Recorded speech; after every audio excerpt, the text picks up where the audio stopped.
The sound of music. Evelyn Glennie listens to sound without hearing it. Rush hour, crowds jostle for position on the underground train platform. A slight girl, looking younger than her 17 years, was nervous yet excited as she felt the vibrations of the approaching train. It was her first day at the prestigious Royal Academy of Music in London, and daunting enough for any teenager fresh from a Scottish farm.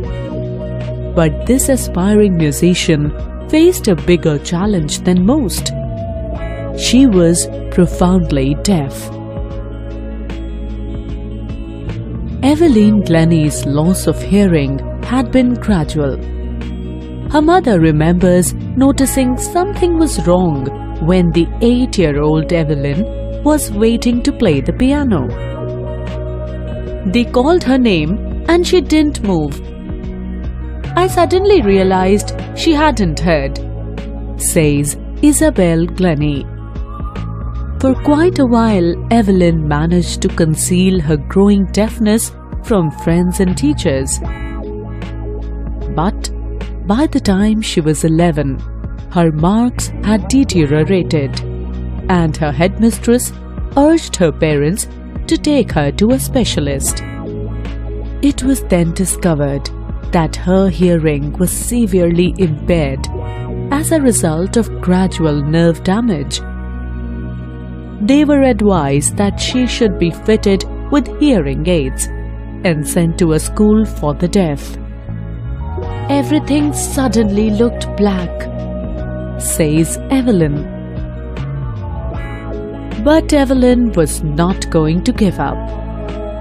She was determined to lead a normal life and pursue her interest in music. One day, she noticed a girl playing a xylophone and decided that she wanted to play it too. Most of the teachers discouraged her, but percussionist Ron Forbes spotted her potential.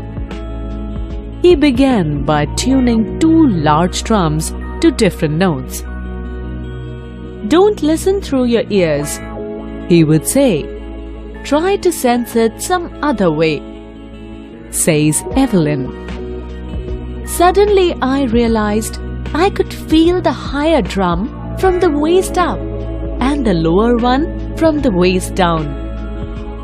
Forbes repeated the exercise, and soon Evelyn discovered that she could sense certain notes in different parts of her body. "I had learned to open my mind and body to sounds and vibrations."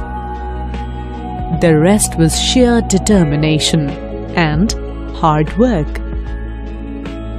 She never looked back from that point onwards. She toured the United Kingdom with a youth orchestra, and by the time she was 16, she had decided to make music her life. She auditioned for the Royal Academy of Music and scored one of the highest marks in the history of the Academy. She gradually moved from orchestral work to solo performances. At the end of her 3-year course, she had captured most of the top awards. And for all this, Evelyn won't accept any hint of heroic achievement. "If you work hard and know where you are going, you'll get there." And she got right to the top, the world's most sought-after multi-percussionist with a mastery of some 1,000 instruments and hectic international schedule. It is intriguing to watch Evelyn function so effortlessly without hearing.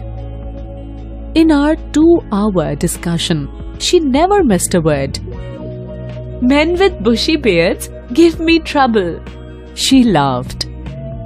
"It is not just watching the lips, it's the whole face, especially the eyes." She speaks flawlessly with a Scottish lilt. "My speech is clear, because I could hear till I was 11, she says. But that doesn't explain how she managed to learn French and master basic Japanese. As for music, she explains, it pours in through every part of my body. It tingles in the skin, my cheekbones, and even in my hair.